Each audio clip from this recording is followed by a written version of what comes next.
Hi everybody, this is Dr. Tufel Chandio. In today's class, we will talk about existentialism as a literary movement.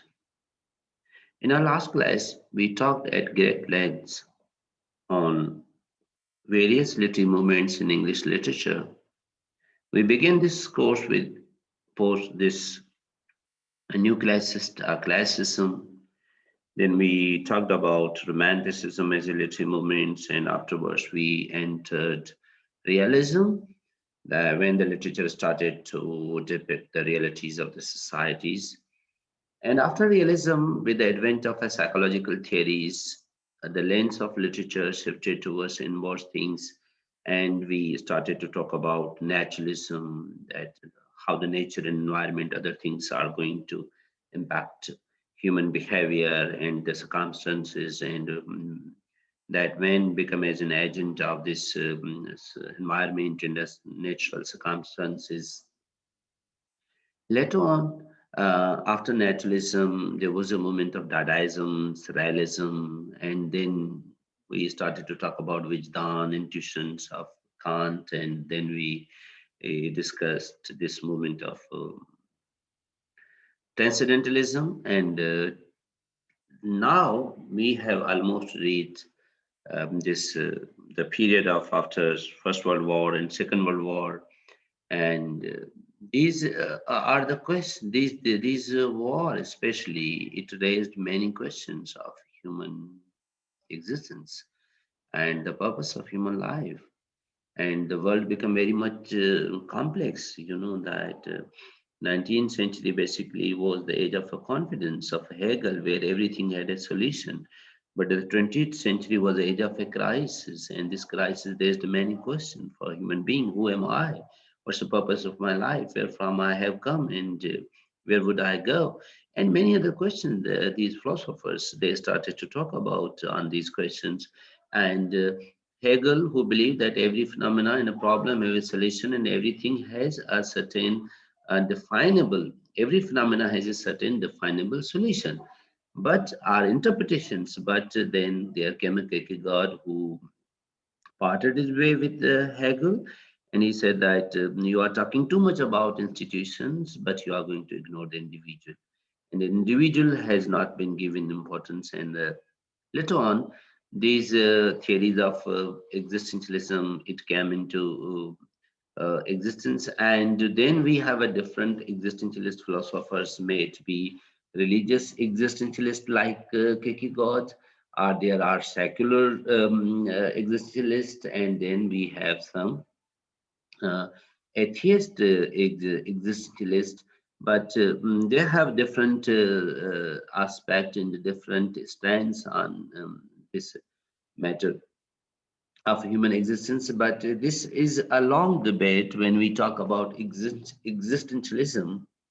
Basically, this debate takes place with essentialism and existentialism. Essentialism was the concept that essence comes first and existence comes later. So these Greek philosophers they believed that when man is born with certain essence. So essence actually establishes or constructs the existence of a human being. So if somebody is born with a good essence, he becomes as a good individual. But if somebody who's born with a bad essence, he would turn to become a bad individual. But later on, this binary was subverted with this point of view that it's not essence precedes existence, but existence precedes essence. के पहले essentialism ये कह रहा था कि इंसान पैदाइश ही अच्छा या बुरा होता है, अगर अच्छा essence है तो अच्छा, अगर बुरा essence है तो बुरा. So essence precedes existence. जो essence है वो वजूद से पहले है. But these philosophers they subverted this binary, and they just completely 180-degree out of phase, and their contention is this, their premises is this, कि existence versus essence, के पहले वजूद है and फिर वो वजूद अपना essence बनाता है. So you are born with existence, you have a kind of you are born And after that, you are born with a freedom, and freedom is a big responsibility for these existentialist writers. This freedom is a big responsibility because this freedom provides us a choice of action. So, because of this choice of action, that individual chooses to attempt certain concrete action, and on the basis of those actions, he becomes good and bad. If he chooses good action, he becomes a good individual. If he chooses bad action, he becomes a bad individual.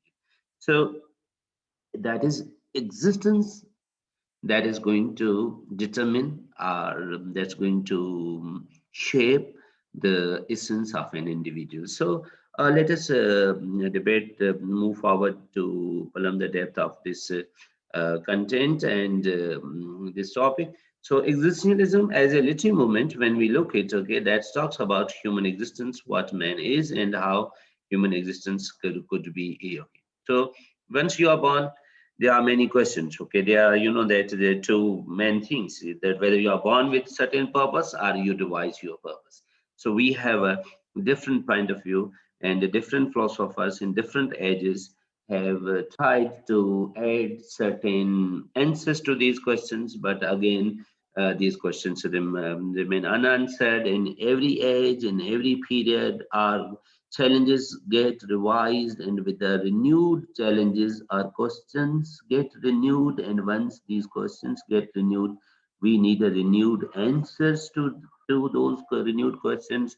This is how human purpose, the purpose to life, is changing day by day, and this is also a binary, and this binary also needs different interpretations. So some people, those people who believe in the theory of determinism, who believe in the theory of this fatalism, who believe in the theory of essentialism, that everything is predetermined, everything is pre-decided, and man is simple puppet in the hand of a fate. But on the other hand, the other philosophers, they are of the opinion that no, man is not a puppet, he is a born with a free will, and on the basis of free will, he has a right to choose his choice. There's a choice, and this choice can lead him towards goodness or badness. That's completely on his choice.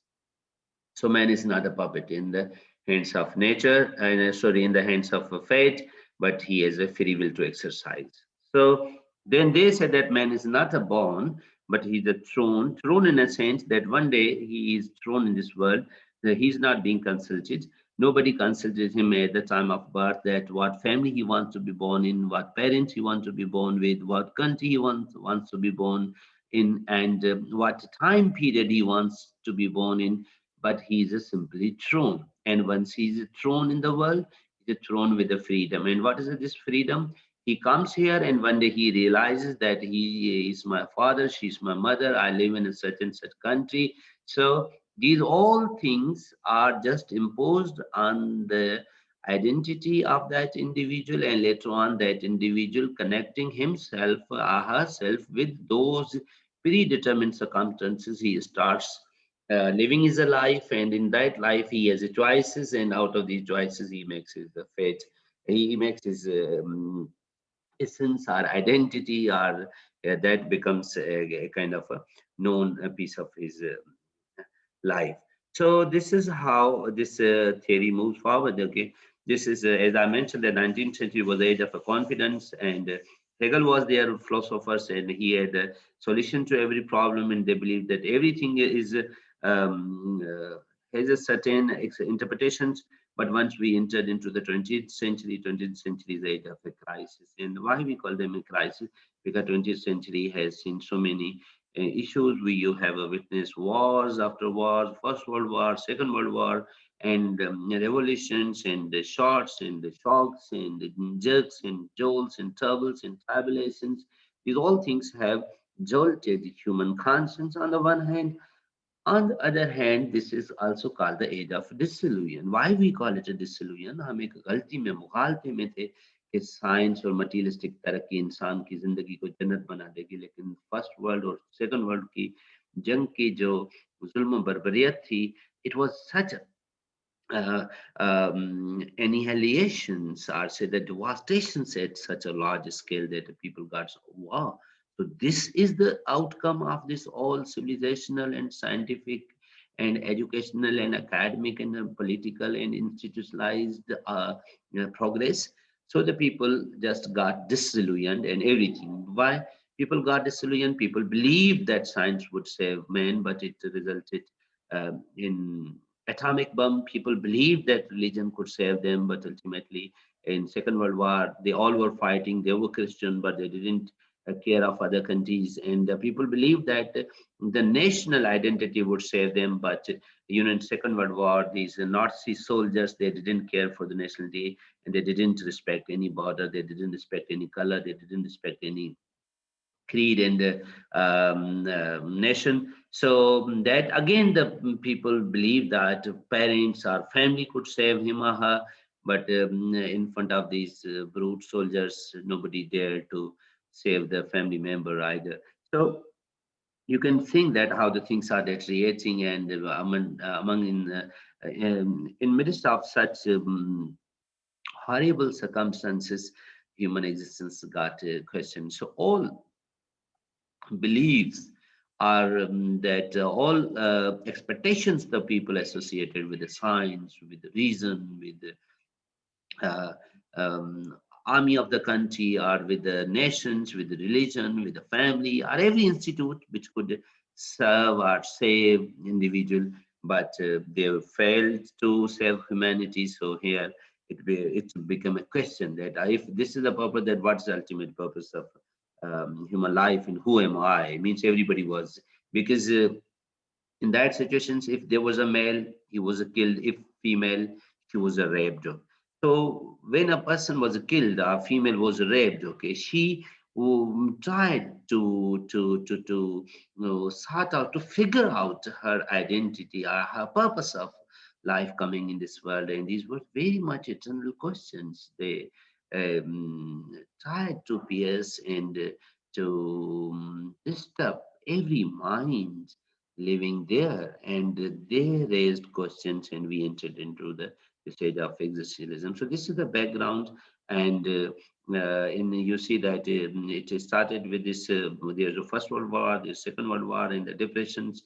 These all things raised the questions on human existence, and we came to this type of crisis. And then we have also tried to connect that what is a man's purpose, and as I mentioned, and then they say that man is not a born free, man is born free, but is everywhere is in a change. That was the contentions of Rousseau, but Sartre said that no, man is born, he's born with certain, no, he has got a white, means existence is like a white, empty white, but then he starts doing certain action, and through intrinsic actions and concrete actions, he can give meaning to his body and his. So they started that it's a time, and the message of existentialism is that every one of us as an individual is responsible for what we do, responsible for who we are, responsible for the way we face and deal with the world, responsible ultimately for the way the world is.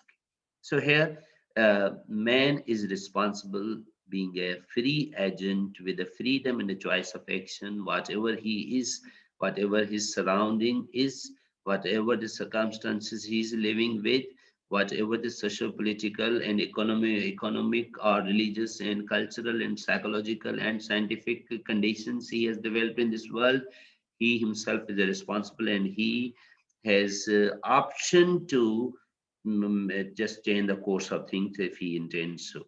So the concept was this, okay, existentialism is the title of the set of the philosophical ideals that emphasize the existence of a human being, the lack of meaning and a purpose. In some of the philosophers of this theory, they believe that the human existence doesn't have any concrete purpose. Means at the time of birth, they are not sent with a particular purpose, but they choose their own purpose in their life. Once they are not born, but they are thrown in this world, and once they are thrown in this world, then they grow up, and after the growing up, they start making a sense of their contemporary world, and out of available circumstances and situations, they choose something. That thing determines their action, that determines their identity, that determines their characters, and ultimately that becomes essence of their personality, and that is their identification. So means choice is always with, and responsibility is with individual. Individual act will do the change this world. Now here that see that how these contentions are the premises they develop. Christianity says that look to God who watches over and takes charge of all. Plato and Aristotle say, look to the rational systems of the logical necessity. That what is the going on? Okay, you should have reasons. Okay, that's very closer to the contentions of a reason. But when you look at naturalism, they say follow nature. Let the nature be responsible. They believe that man is a simple agent, and there's environment and circumstances they are going to shape him. So human existence cannot be taken into consideration without considering these natural factors which are going to determine the support. Then the second thing was these experimentalists says that look to the scientific methods, look to the community. They were pure scientific scientists. They believed in a scientific method. They believed only in the data. They believed in observation. They believed on certain ways which are based on certain evidence, concrete evidences, and every premises must be supported by certain concrete evidence.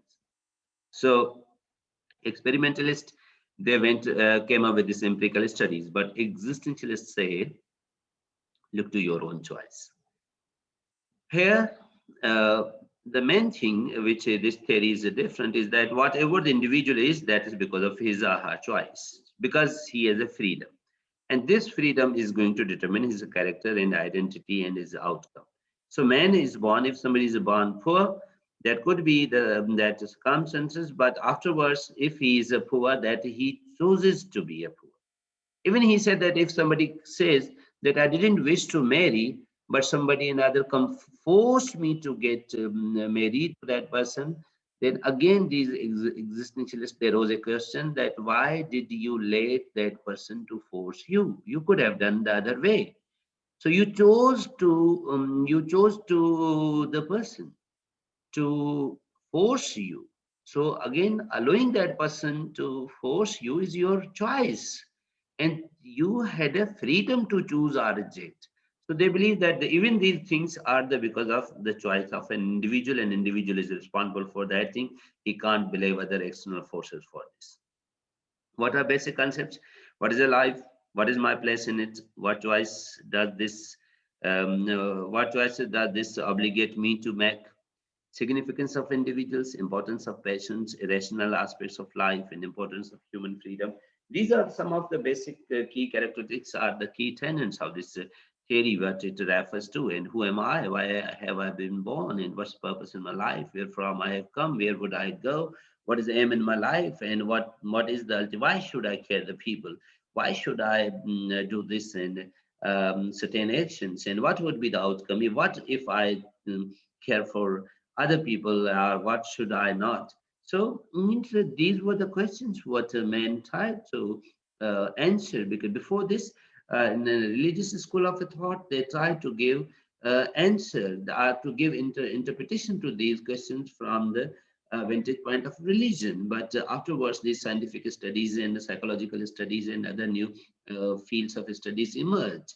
They even, that now Darwin theory has published, so we have talked too much about the origin of human species, how human being has evolved, and Communist Manifesto has been published. So we have learned that how these class-based societies have emerged out of the differences of this material history and materialism, and how material is going to.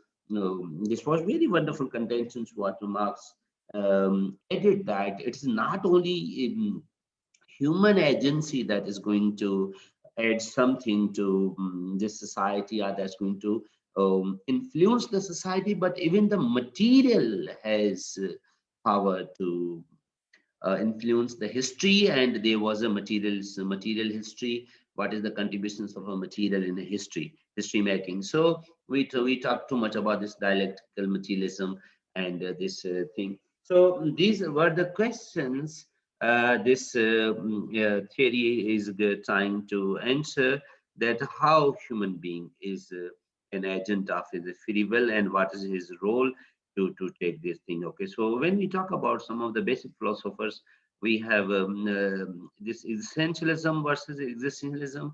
You know that essence precedes existence. This was essentialism. Plato, Aristotle, they believe that first man is born with a certain essence, and on the basis of that essence, he becomes good or bad. So they don't believe in a human freedom. They don't believe in a choice. They believe in a fate. They believe in a predeterminism. They believe that life is a journey from being to being with B capital. You are born, then again you have to move forward from this B to B capital. But here the question is that man is simple um, agent of his fate, and he's not a free, he doesn't have a free will, so he's a simple puppet in the hands of fate. But these existence precedes essence, existentialism, these are other philosophers. They believe that no, there's a choice, and choice is with you, freedom, choice, action, results, consequences. These are the intrinsic actions that determine the essence of individual. So freedom is a big responsibility. You know, here it's very important that for them freedom is a big responsibility. They don't take it for granted. Okay, for them, freedom is a big responsibility, and they try to just uh, take this responsibility seriously and take certain serious choices in your life so that one could contribute in the society and the life. So that existentialist philosophers, we have this religious existentialist like Kierkegaard, we have secular existentialists like Jaspers and somehow Martin Heidegger. Then we have atheist existentialists, okay, in which we have Nietzsche, we have Sartre, then we have Albert Camus, whose idea of absurdity is there. We will talk about, and especially this work of Waiting for Godot by Samuel Beckett and Caretaker by Hal Pinter. These are the work and the philosophers who have contributed towards this idea of existentialism. We have a religious existentialist, we have a secular existentialist, then we have an atheist existentialist. And these secular existentialists, they do not negate Christianity, but they somehow try to talk about individual and individual's role in the society, that how an individual can build a positive role, or he can take a positive stance to contribute in the society. But then afterwards we come to these atheist existentialists. They don't believe in a god, and but they believe that man is born here, and then through his choice and actions he can live a meaningful life. But they don't talk that life is a meaningless. No, when even the Nietzsche, when he says that God is dead, there is a kind of interpretation that when Nietzsche said that God is dead, he didn't mean that God is dead, but he mean the way the people were living in the society, for them God was dead. Why? Because the people were careless, because the people were ruthless, because the people were cruel, because the people were barbarous, because the people were exploiting, because the people were cheating, because the people were misleading, because the people were misguiding. So when he said that God was dead, he didn't mean that God was dead, but he meant that the way the people were living, for them, God was dead. So that is one possible interpretations, but there are other as well. But these people, they were these Nietzsche, Sartre, these sort of people. They believed in human individuality. They talked about individual agency. That man has an agency, and that agency has an effective role. And with the help of this effective role, they can play. They can give a meaning to this. Okay, just that. uh, especially Sartre says that you are born with this wide, कि आप पैदा होते हैं, आप एक के वजूद में एक खाल होता है, आस पास आप उस खाल को अपने अमल से भरते जाते हो, फिर जब आप अच्छे अमल करते हो तो आपका वो खाल जो स्पेस है, जो वाइड है, वो अच्छे स्पेस से अच्छे अमल से भरता है, वो आपको पॉजिटिव सेंस देता है, सोसाइटी में आपको पॉजिटिव अपना शोहरत मिलती है। और अगर आप नेगेटिव एक्शंस करते हैं तो फिर वो नेगेटिव वाइड नेगेटिव चीजों से भरता है, तो नेगेटिव कनोटेशंस आपकी पर्सनैलिटी से ऐड होती हैं।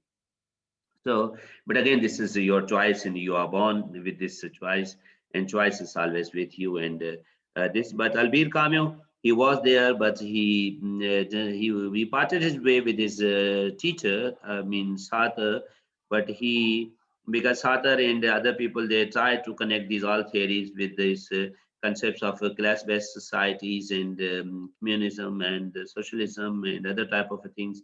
Albir Camus was not of the views to connect literature with any political agenda. So he tried to incorporate his philosophy into an individual, and especially he wrote this novel, Plague. In a Plague, you see that Dr. Ryu, who is going to support humanity in the days of a plague when all other people they are talking of their interests. The priest has got own interpretations to plague, and he has got his own point of view, and other smugglers and other bad people they are also exploiting the time of a plague, and they are trying to find out opportunities to get benefit out of this horrible situation. Same is here in our country, in our world. You saw nowadays when we were facing uh, when corona emerged in this world, it was a time of sympathy, it was a time of a compassion, it was a time of sacrifice, it was a time of a care, it was a time of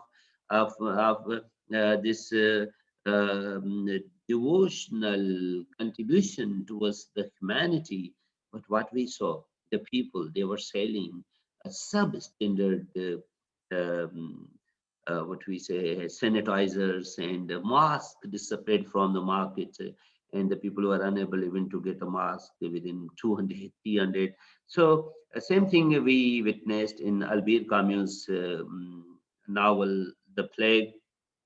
And then to them life is an absurd, it doesn't have any meaning, but after all you have to play the role, and you have to play the role, and you have to do your things. They didn't believe in immorality. Means if any character is going to do good thing, he doesn't believe that he would get reward in heaven, or one day he will go, if he would do something bad he will be thrown into hell. They don't have this type of a concept, but basically they are trying to put these things, that after all it's your action, they are going to determine your essence. So Albert Camus' concept of absurdity comes even to another phase when we read, we go through Waiting for Godot by Samuel Beckett, and where the two tramps they are waiting and they are living meaningless life, and they attempt to commit suicide, but they don't, and they keep living the life full of meaninglessness and absurdity, and they keep living. So, well, these are the different philosophers. They have got these different interpretations, and they have their different perspective on this theory. So these both the writers, those type of writers, they go there, and I talked about their views of Kierkegaard's, especially when he talks about that how, and Kierkegaard's actually parts his way with his teacher Hegel, and Hegel believed of institutions, and he talks about individuality, and he talks that the way you are going to talk about, you talk too much about the society and the values, and that objective reality and institutions, but you are going to ignore the individual. Individual should be given importance, and individual doesn't need any source or any priest or any clerics or Christianity to get united to God. So individuality is important, and he tried to talk about this type of things.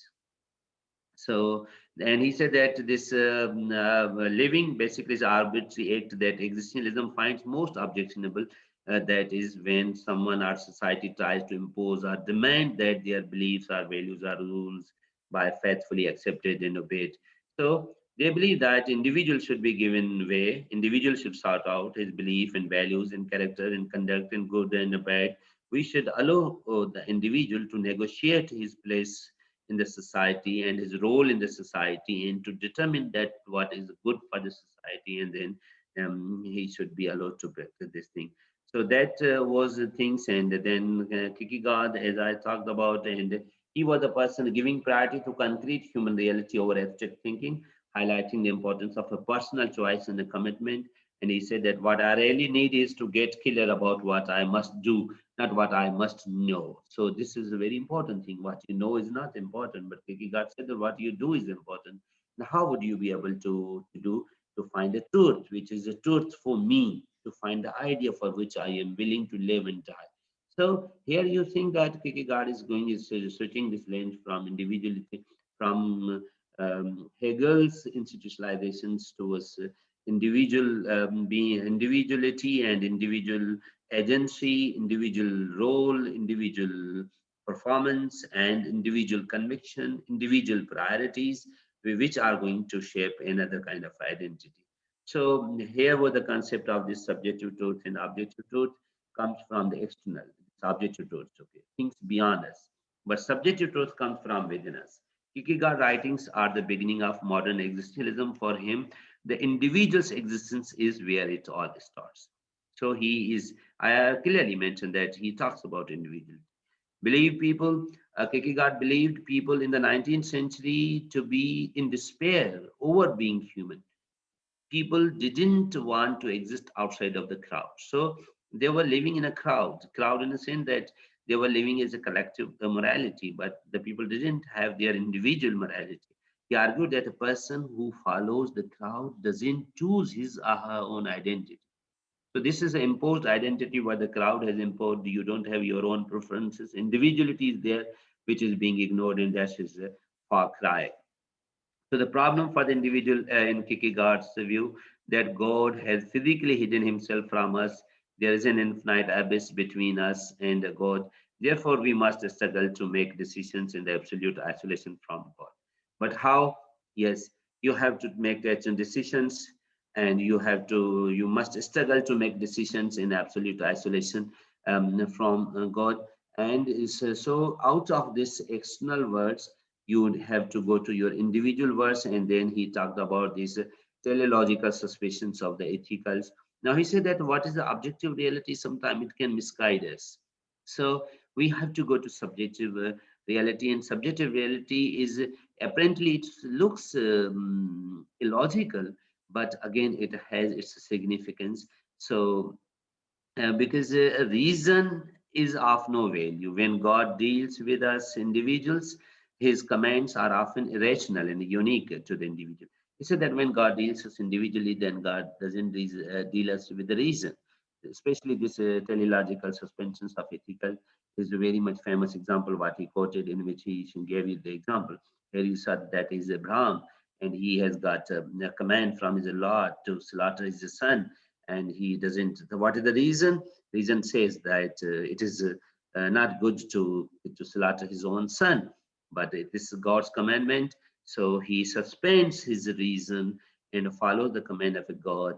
And when he is about to slaughter his son, there comes a lamb. An angel comes with a lamb that replaces this Isaac with this. This is different interpretations in Christianity. They say that Isaac, and in Islam we say Ismail. Okay, so these are the two sons of Abraham. So in Christianity, the reference is to Isaac, but in Muslim books, there's a reference of Ismail, his son. So the son is replaced with the. So here, this death, he called it the leap of faith. Okay, this is the leap of faith that goes beyond the reason. So here I stop this my first part of this existentialism, and in the next part we would go with other philosophers and the remaining part of this contention, because this is quite a lengthy topic, so it won't be easy to conclude in a one sitting. I would go for the second sitting on the same topic so that it could be easily shareable on different social media sites and easy to students they could use for their study purpose. Thank you very much. We will meet again in the second session.